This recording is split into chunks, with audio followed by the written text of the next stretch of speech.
It started with smoke rising from a mansion in one of Washington, D.C.'s richest neighborhoods. But inside, the fire wasn't the real horror. For people were already dead. A successful CEO, his wife, their 10-year-old son, and the family's housekeeper. They'd been tied up, tortured, and brutally murdered before the killer set the house ablaze to hide the evidence. What kind of person looks into the eyes of a child and sets his bed on fire? The phones were cut. The alarms never triggered. The family dogs were left outside, silent witnesses to a nightmare. And then came the strangest clue. A half-eaten pizza, carelessly left behind. That one piece of DNA exposed a shocking truth. The killer wasn't a stranger. He was someone the family once trusted. This is the story of the D.C. Mansion murders, a night of terror, greed, and cruelty that still chills the city to its core. In the heart of Washington, D.C., during the warm days of May 2015, 46-year-old Savas began what seemed like an ordinary Wednesday morning. He had built an impressive reputation as the head of American Iron Works, a thriving construction company specializing in custom building materials and installation services throughout the Washington area. Those who knew him described a man who filled every room he entered, with infectious energy and a booming laugh that could be heard across any gathering. He lived by a simple philosophy: work hard, but never forget to enjoy life along the way. His love story with Amy began in high school. Amy Martin had caught his attention early on, and Savas never made it a secret that she was the only woman he could imagine spending his life with. Their relationship blossomed at university, and after graduation, they celebrated with a traditional Greek wedding ceremony. Over the years, they welcomed 3 children: daughters Abigail and Katerina, now 19 and 16, and their 10-year-old son Philip. After completing his law degree, Savas joined the family business alongside his father, expanding American Iron Works into the successful enterprise it had become. The family had earned their place among the well-respected members of their community through years of hard work and genuine care for others. They lived in a stunning mansion on Woodland Drive, one of the most exclusive neighborhoods in the area, a street that had been home to former vice presidents and foreign ambassadors. What truly set Savas apart was his character. Both he and Amy believed strongly in giving back, dedicating not just money but time to causes they cared about. Savas served on the board of directors for the National Child Research Center, while Amy was a beloved presence at their children's schools, known for elaborate gingerbread house decorating sessions and never hesitating to volunteer. With both older daughters away at boarding schools, the family's magnificent home had taken on a quieter atmosphere. Amy had been reconnecting with old friends, organizing gatherings, while Savas poured energy into an exciting new business venture. 10-year-old Philip had discovered his passion in go-kart racing, spending countless hours at various tracks with his coach, developing skills that showed real promise. The entire family embraced his passion, traveling to support him at races and celebrating his victories together. However, during his most recent race on May 3rd, something had gone wrong, resulting in a concerning accident that left Philip with a concussion. After thorough medical evaluation, doctors assured the family that while Philip needed rest and monitoring, there was no reason for serious concern. This meant Philip had been staying home from school, with Amy as his primary caretaker during recovery. Working for the family was Vera, whose full name was Veralicia but who was affectionately known as Nellie throughout the household. She had been with them for an incredible 20 years, truly becoming part of their extended family. About 5 years earlier, she had introduced another housekeeper to the household, a woman also named Vera. This second Vera had proven equally dedicated and trustworthy, using her earnings to support her children pursuing college educations in El Salvador. She had been looking forward to taking a well-deserved break soon, planning to return to her home country with her husband Bernardo and officially retire the following year. On Wednesday morning, May 13th, Amy and Philip made a trip to the doctor's office for a follow-up appointment. While Amy was taking care of Philip's medical needs, Savas was focused on his latest business project, opening a martial arts studio in Virginia with a grand opening scheduled for just a few days away. For the final preparations, he had asked Nellie to accompany him to ensure everything was perfect. At 4:25 that afternoon, Amy received a call from a local dog-sitting service. The employee who called knew Amy well, which made it particularly noticeable that her demeanor seemed different than usual. Instead of her typically warm and talkative personality, Amy sounded tired and distant, as if she might be coming down with something. As 5 o'clock approached, Savas received a phone call from Amy. After ending the call, he told Nellie that he needed to return home immediately to take care of Philip, explaining that Amy had made arrangements to go out for the evening. At that moment, Amy was at home with the second housekeeper, Vera. However, Vera's workday was supposed to have ended much earlier, and she was already well past her normal departure time. Savas returned home as planned, while Nellie concluded her work at the martial arts studio and headed to her own home. As the evening progressed, Bernardo found himself growing increasingly worried about his wife's whereabouts. Vera's shift was supposed to have ended at 3 o'clock, and her failure to return home or make contact was completely out of character. He tried calling her repeatedly, but after several attempts, the phone stopped ringing altogether. Despite his concern, Bernardo had his own work obligations to fulfill, scheduled for the overnight shift. He tried to convince himself there must be a reasonable explanation, though worry continued to gnaw at him.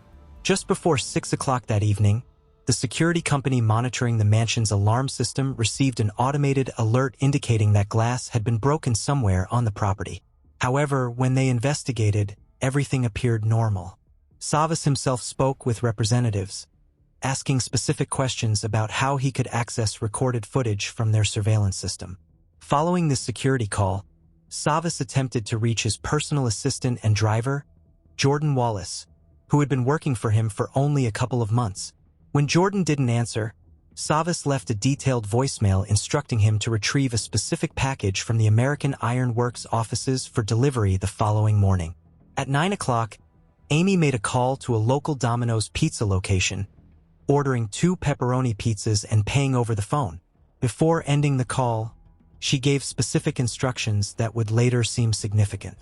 She told the delivery person to ring the doorbell but then simply leave the food by the front door rather than waiting for someone to answer, explaining that she was caring for a sick child and didn't want to disturb him. About 35 minutes later, Savas made another important call, leaving a voicemail for Nellie. The content was highly unusual given their normal routine.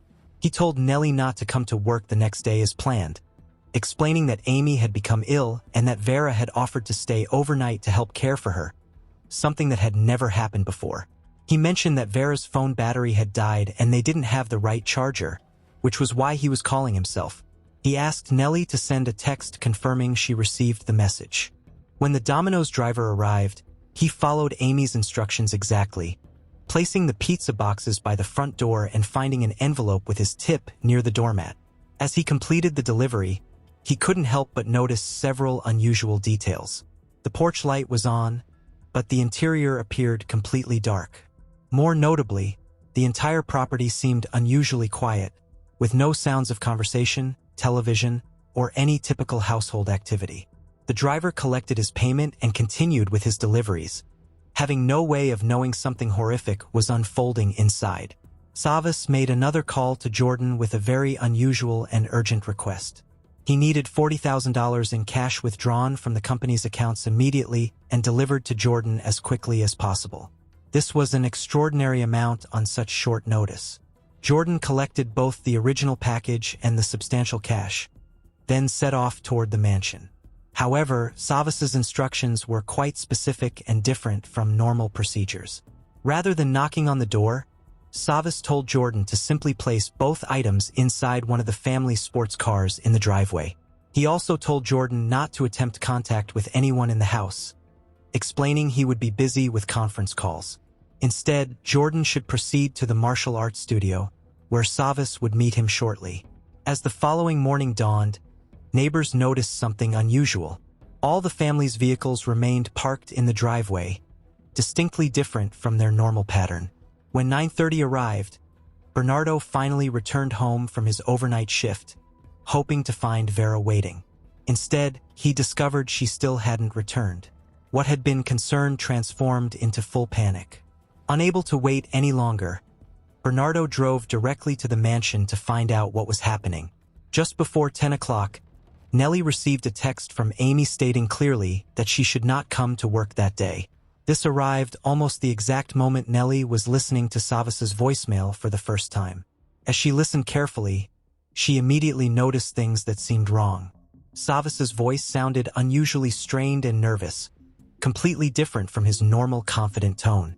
Even more disturbing, she could hear what sounded like shouting or raised voices in the background. The most unusual aspect was Savas's claim that Vera would be staying overnight. In all the years both women had worked for the family, neither had ever spent the night at the mansion. The feeling that she wasn't getting the complete truth became overwhelming. Nellie tried calling Amy's phone directly, but her call went unanswered. She sent a text expressing concern, but received no response whatsoever. When Bernardo arrived at the house, he encountered the same frustrating silence. He pressed the doorbell repeatedly and knocked loudly, calling out for Vera. Although he couldn't hear clear voices, he had the distinct feeling that people were definitely present. Strange sounds came from inside that didn't match a normal household morning routine. He heard what seemed like shuffling footsteps and quiet murmuring, as if people were moving around but trying to keep voices low. The family's dogs were making noise, their barking seeming more agitated than normal. Most unsettling, Bernardo heard what sounded like heavy furniture being dragged across the floor. Just as Bernardo was becoming more confused and worried, his phone suddenly rang. To his surprise, it was Savas calling directly. Savas immediately began apologizing profusely for not contacting him the night before. He explained that Vera had stayed overnight with the family, and that Amy had become quite ill. Now Vera had accompanied Amy to the hospital, which was why Vera wasn't available to speak directly. What made this conversation particularly strange was that Savas was clearly inside the house, just on the other side of the door. If everything was normal, there seemed no logical reason why he couldn't simply open the door and have a face-to-face conversation. Despite these strange circumstances, Bernardo felt somewhat relieved to have finally heard from someone. He tried to convince himself he had been overthinking the situation. After ending the call, he drove back home, expecting to see Vera later that day. Around this same time, Jordan arrived at the mansion to complete his delivery. Following specific instructions, he placed both the package and the $40,000 inside one of the sports cars. He then returned to his vehicle without attempting contact with anyone inside. At exactly 10:26, Jordan sent Savas a text confirming successful delivery. He remained in his car for a few minutes, watching his phone. He could see the dots indicating someone was typing a response, but they would disappear without any message being sent. This pattern repeated several times, as if someone was starting to write something but then changing their mind. Eventually, Jordan realized no reply was coming, so he left. At 1:30 that afternoon, everything changed dramatically when residents throughout the neighborhood began calling emergency services to report a massive fire on Woodland Drive. The mansion was completely engulfed in flames, spreading with frightening speed. When firefighters arrived and began battling the intense blaze, they made a heartbreaking discovery.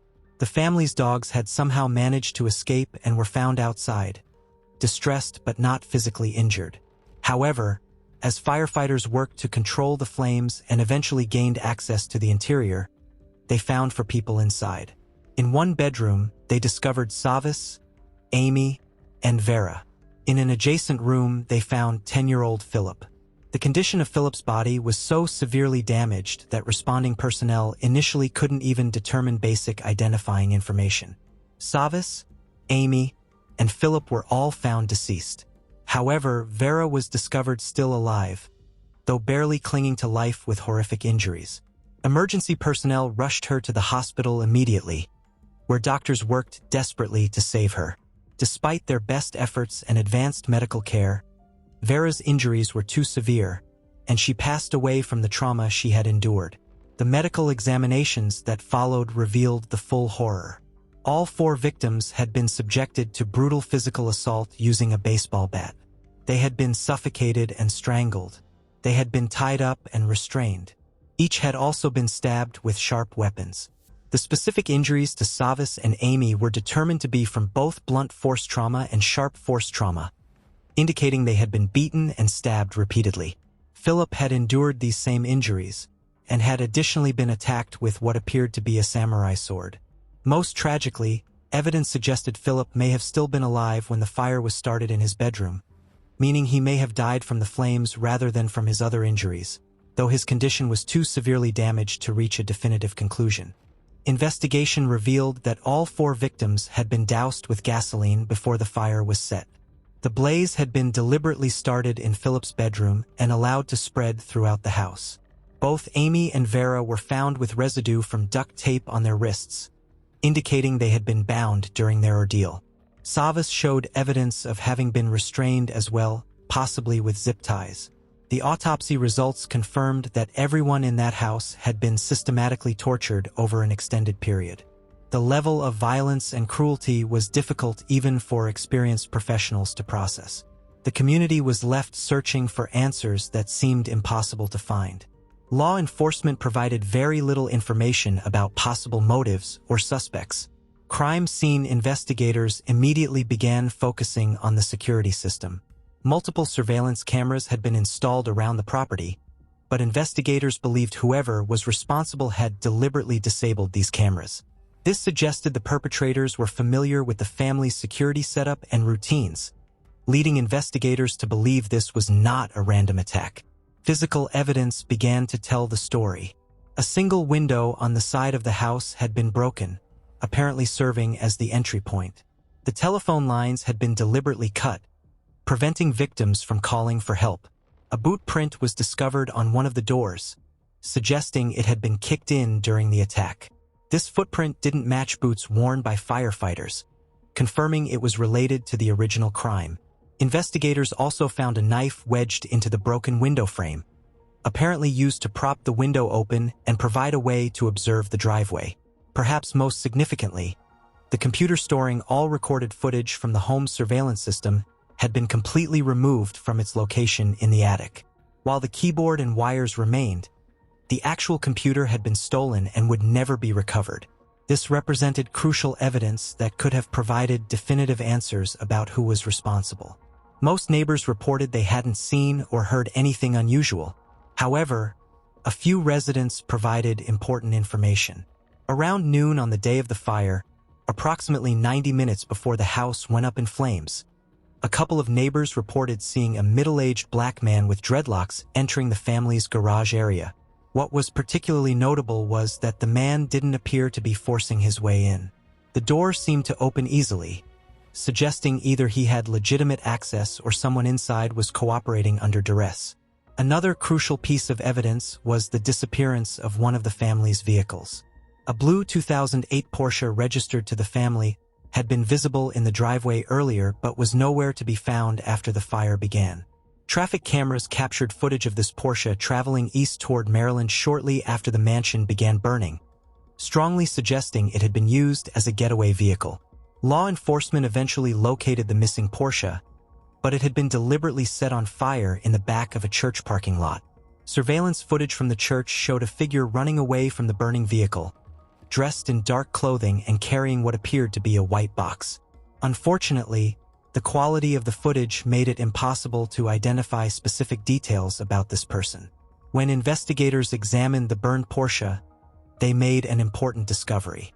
Inside the vehicle, they found a green construction vest that had somehow survived the fire in relatively good condition. This piece of evidence was immediately sent for DNA testing, as it might provide crucial information about who had been wearing it. As the investigation deepened, another disturbing piece of information came to light. A second employee of the family came forward to report that she had received a text message from Amy just hours before the fire began. The message, sent at 9:56 in the morning, specifically instructed this employee to stay away from the house that day. The timing was particularly significant, suggesting Amy was being forced to send communications to prevent anyone from discovering what was happening inside. Despite the extensive fire damage, investigators were surprised to find that a significant amount of cash had been left behind in the house, along with valuable artwork, jewelry, and other expensive items that would typically be targeted in a robbery. This raised important questions about the true motive, since financial gain didn't appear to be the primary objective. One of the most significant pieces of evidence recovered was a partially eaten pizza that had somehow avoided fire damage. Investigators learned that Amy had placed the order at 9 o'clock the previous evening, requesting delivery to the house. However, given the timeline and condition of the victims, it seemed highly unlikely that Amy herself had eaten the pizza. The logical conclusion was that whoever was holding the family captive had forced Amy to place the order and had then consumed the food themselves. This gave investigators hope they might recover DNA evidence from the leftover pizza crusts, which were immediately sent for testing. While investigators worked to piece together physical evidence, the surviving family members dealt with unimaginable grief in the public eye. 19-year-old Katerina, who had been away at boarding school, began posting heartfelt tributes to her lost family on social media. Her message to her father was deeply personal, expressing how he had always been her hero and role model. She thanked him for teaching her important values like courage and loyalty. The tribute to her mother was equally touching, using a phrase that had apparently been regular in their conversations. "In a while, crocodile." Her message about little brother Philip was brief but heartbreaking, saying she would do anything to see his smile again. The community came together to say goodbye to 3 of the 4 victims at St. Sophia Greek Orthodox Cathedral. One by one, 3 caskets were slowly carried up the church steps as mourners gathered to pay respects. The ceremony focused on celebrating the family's dedication to their community and commitment to charitable causes. Among the mourners were Katerina and Abigail, now orphaned and forced to face the world without their parents and little brother. The 4th victim, Vera, would be honored separately, her body being prepared for transport back to her native El Salvador, where she would be buried according to her family's wishes. As forensic testing continued, investigators received news that would break the case wide open. The DNA analysis of the pizza crusts had yielded a positive result. The saliva found on the leftover food matched the genetic profile of someone already in the law enforcement database. The decision to carefully preserve the pizza rather than disposing of it had proven crucial. On May 20th, exactly 1 week after the murders, law enforcement issued an arrest warrant for 34-year-old Darren Dennis Wint. He was officially charged with first-degree murder and considered extremely dangerous. A massive manhunt began immediately, with agencies across multiple states coordinating efforts to locate and apprehend the suspect. The search extended beyond Washington, D.C. as investigators followed leads about his possible whereabouts. The New York Police Department began distributing wanted posters throughout Brooklyn, where they believed he might be hiding, possibly with his girlfriend. The official description provided specific details to help the public identify him.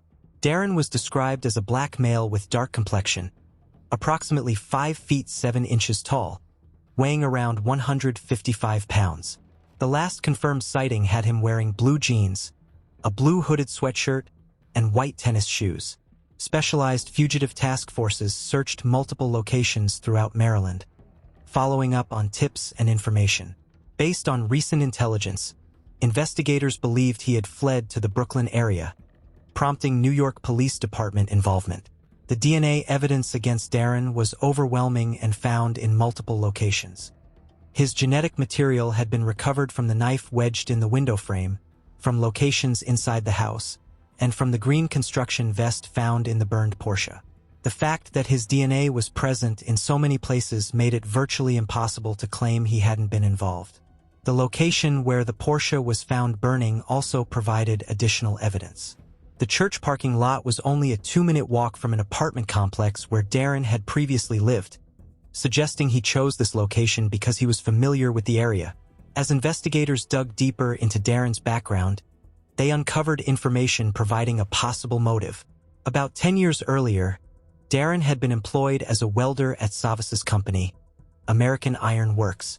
Colleagues described Savis as someone who made genuine efforts to know all his employees personally, treating them more like friends than simply workers.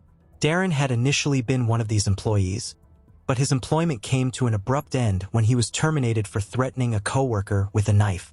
This violent incident cost him his job and apparently created lasting resentment toward Savis and the company.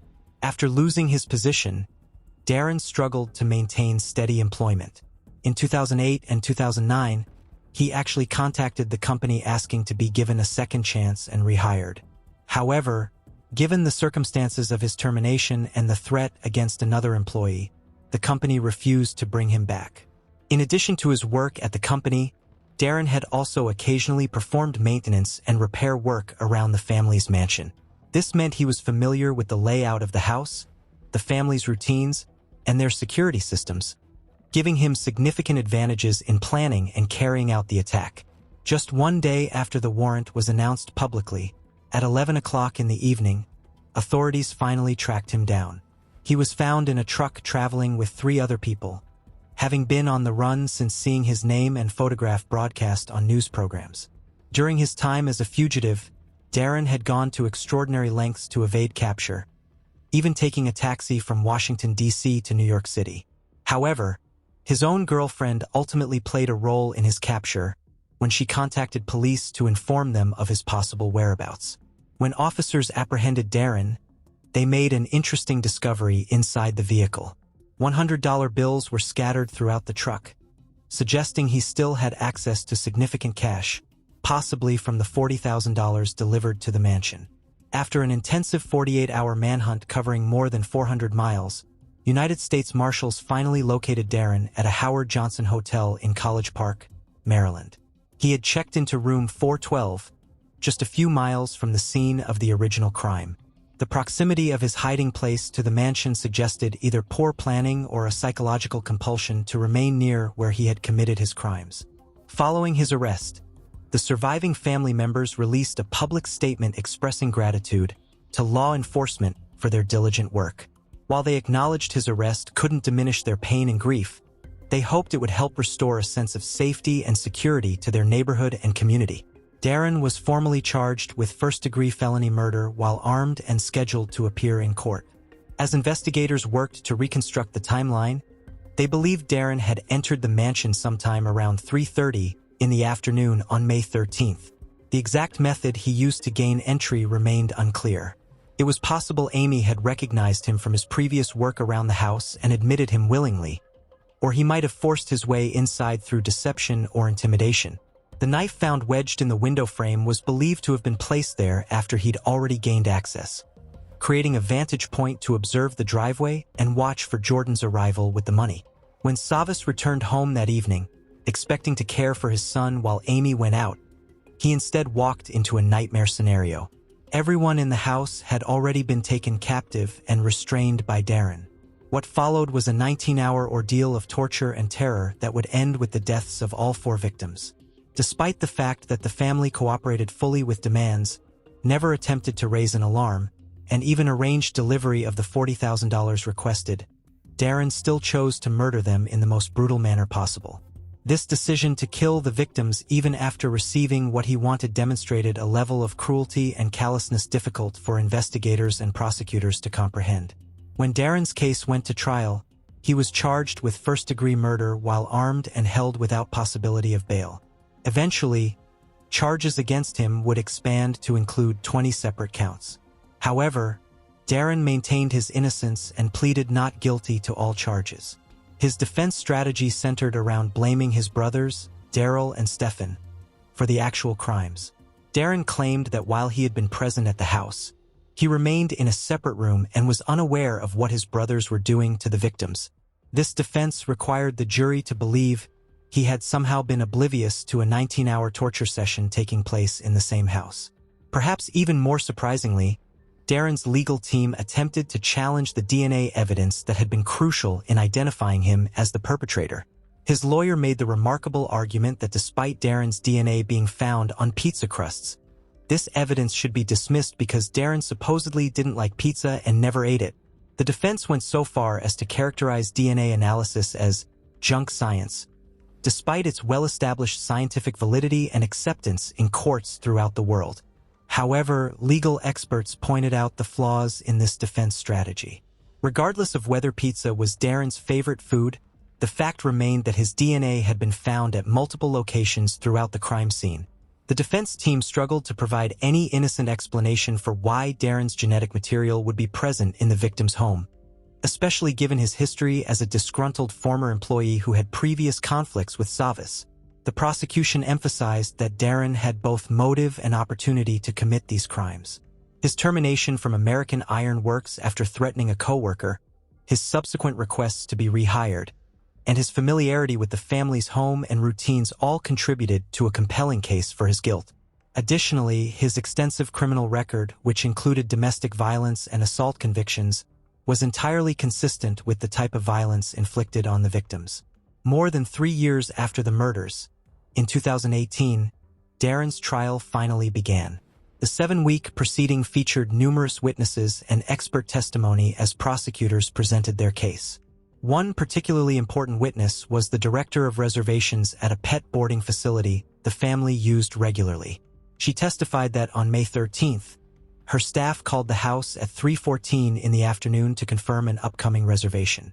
However, when they tried to reach the family through their landline, they discovered the phone had been disconnected. Throughout that day, the boarding facility staff left multiple voice messages on Amy's cell phone. The witness described how Amy's voice sounded different than usual during their conversations, seeming sleepy, rushed, and unlike her normally chatty and engaging self.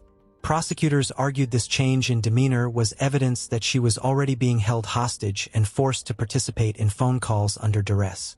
When Jordan took the stand to testify, he admitted he had taken a photograph of the money, but maintained he had no involvement whatsoever in planning or executing the murders. He explained he had simply been shocked to find himself carrying such a large amount of cash and wanted to document the unusual nature of his assignment. Law enforcement had conducted their own thorough investigation into Jordan's potential involvement and ultimately concluded he was not connected to the murders.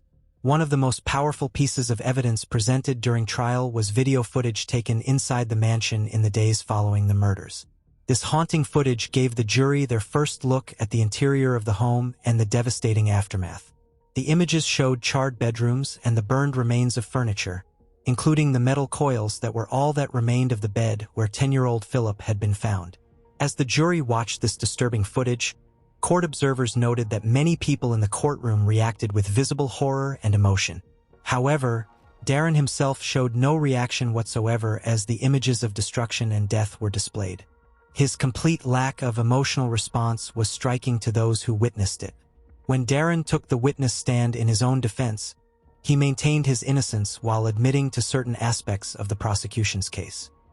He acknowledged he had been present at the family's home, but claimed he had only been there to perform decorating work arranged by his brother Daryl. According to his testimony, he had been tricked into coming and left when he realized Daryl was planning to rob the family. However, he did admit to eating a slice of pizza while there, which could explain how his DNA ended up on the pizza crusts. Darren's stepmother provided testimony that was devastating to his defense. She told the court that both Darren and his van had been missing for a continuous 36-hour period that corresponded exactly with the time the family was being held captive and tortured. She emphasized this extended absence was completely out of character. In the 2 months he had been living in their household, he had never been away for such a long period without explanation. According to her testimony, Darren didn't return home until 6 o'clock in the evening on May 14th. When he finally came home, he immediately got into an argument with his father and complained about being stressed out, though he provided no explanation for where he had been or what had caused his stress. After hearing all the evidence and testimony from both sides, the jury deliberated and ultimately found the 37-year-old Darren guilty on all charges brought against him. These charges included first-degree murder, kidnapping, burglary, extortion, arson, and theft. The conviction represented a complete victory for the prosecution. During the sentencing phase, the judge imposed the harshest possible punishment available under the law. Darren was sentenced to 4 consecutive life sentences without the possibility of parole, ensuring he would never be released from prison. Darren attempted to appeal his conviction, filing his appeal in December 2020. However, 2 years later, the D.C. Court of Appeals refused to grant him a new trial and upheld his conviction on all charges. This final legal determination meant his life sentences were now permanent and that he had exhausted his options for challenging the verdict. To this day, no one other than Darren has ever been charged in connection with the murders, despite ongoing speculation about possible accomplices.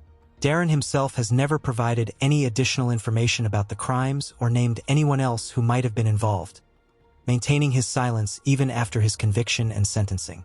The physical destruction of the original mansion was completed in 2017 when the remaining structure was torn down entirely. In its place, a new mansion was constructed, though the location will forever be remembered for the horrific crimes that occurred there. Nearly a decade after the murders, the impact continues to reverberate through the lives of all those touched by this tragedy.